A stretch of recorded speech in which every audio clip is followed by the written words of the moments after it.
তারপরে চলে আসলাম মাছ ভাজা খেতে, বিভিন্ন রকম ভ্যারাইটিস।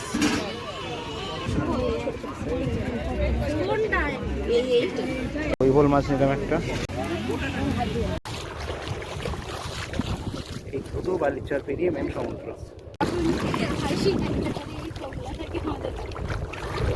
আমরা এখন বাস ধরতে যাচ্ছি, তাই তো? স্টেশনে নেমেছি, এবার বাস রাস্তার দিকে যাচ্ছি। প্রচণ্ড রোদ।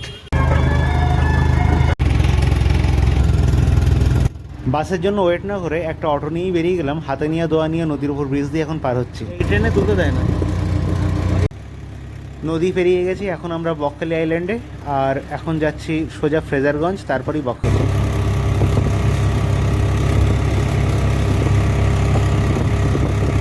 ওই টোটোটা আমাদের বলছিল, কিন্তু আমরা হেঁটে হেঁটে চলে যাচ্ছি। এখন যাচ্ছি স্নান করতে। আমরা স্নান করতে যাচ্ছি, আর বাজে এখন দুপুর 12:30।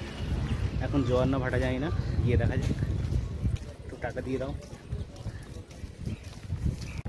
এখন জোয়ার অনেকটাই চলেছে। এই যে পার হয়ে যাচ্ছে সামনে, দেখো বড় চর। আমরা এসে গেছি খালটা পেরিয়ে প্রায় চরের ধারে। শুধু বালির চর দিয়ে আমরা হেঁটে যাচ্ছি।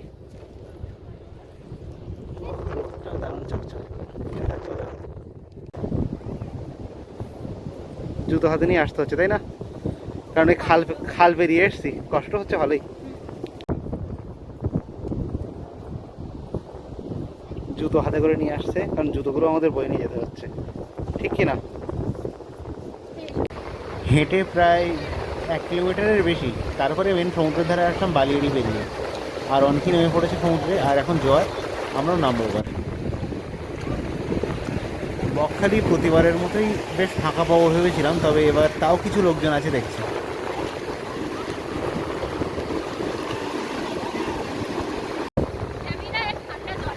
জলটা দারুণ।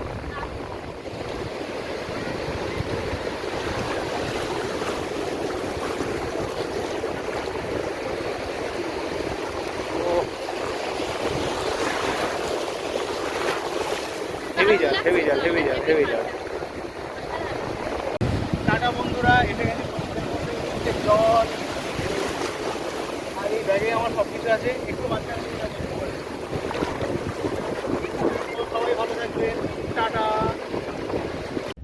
দুপুরে স্নান করে ভালোই কষ্ট হয়ে গেছিলো, তাই রুমে গিয়ে একটা লম্বা ঘুম দিলাম। একটু পরে আমরা কি খাবো? মাছ ভাজা। ওই যে মাছ ভাজা দোকানগুলো পরপর এসে গেছে, বসে গেছে। আমরা একটু পরেই যাবো ওই দিকে মাছ ভাজা খেতে। না, হেভি লাগছে, খুব সুন্দর। সন্ধ্যাবেলা বেশ ঘুম ভাঙলো, তারপরেই চলে আসলাম এখন সমুদ্রের পাড়ে। ফাঁকার দিকে চলো।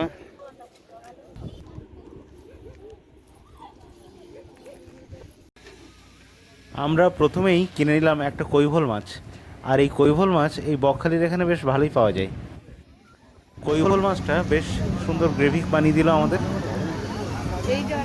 কৈফল মাছ পুরো রান্না হয়ে গেছে, পুরো মাখা মাখা, একদম কষা। কেমন দেখতে হয়েছে এই একটা। আরও নিয়েছি স্কুইডের কষা, কষা মানে ফ্রাই। এরপরে আবার স্কুইডের গ্রেভিও নেব, সেটাও দেখাবো। দূর থেকে এই বালিয়াড়ির এপারে এই জঙ্গলটার দিকে আমরা কোনোদিন আসিনি, মানে রাতের দিকে আসিনি, সকালে এসেছি। একদম অন্যরকম পরিবেশ। এদিকটায় আলো দিয়ে দিয়েছে, পুরো রোদ ঝলমল করছে। আর বিশাল চরের ওপর চাঁদের আলো দেখা যাচ্ছে। আর এইদিকে ওয়াচ টাওয়ার। দিনের বেলা এসেছি এখানে অনেকবার, রাতেই প্রথম। আমরা এরপর অর্ডার দিলাম একটা অক্টোপাস কষা। আর অক্টোপাসটা সুন্দর করে এখন পরিষ্কার করে নেওয়া হচ্ছে। এরা খুব সুন্দরভাবে অক্টোপাস পরিষ্কার করে তারপর গরম জল দিয়ে আবার ভালোভাবে পরিষ্কার করে নেয়। এখন অফ সিজন, অক্টোপাসের দামটা একটু বেশি। আর কারা কারা বকখালি এসে অক্টোপাস ট্রাই করেছেন অবশ্যই কমেন্টে জানাবেন। অক্টোপাস কিন্তু খেতে আমার বেশ ভালোই লাগে। আর চাইনিজ যে এগুলো দেখা যায় রেসিপিগুলো, তার মধ্যে অক্টোপাস তো একটা ওদের প্রধান খাবার। আর অক্টোপাস আমরা বাঙালিরাও এখন খাওয়া শুরু করেছি। আর কারা কারা এই অক্টোপাস খেয়ে দেখেছেন বা কারা কারা এখনও খাননি, ট্রাই করতে চান, অবশ্যই কমেন্টে জানাবেন। যারা কখনো অক্টোপাস খাননি তারা অবশ্যই একবার ট্রাই করে দেখবেন, আশা করি ভালো লাগবে। এই হচ্ছে অক্টোপাস কারি, সুন্দর ধনেপাতা দিয়ে গার্নিশিং করে দিয়েছে, লাল লাল ঝোল পুরো, দেখেই তো লোভ লেগে যাচ্ছে।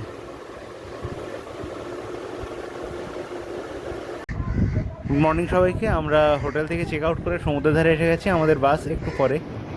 নামখানা স্টেশন থেকে আমরা 12:30 ট্রেন পেয়ে গিয়েছিলাম। আর এখানেই ভিডিওটা শেষ করছি। ভিডিওটা কেমন লাগলো অবশ্যই কমেন্টে জানাবেন।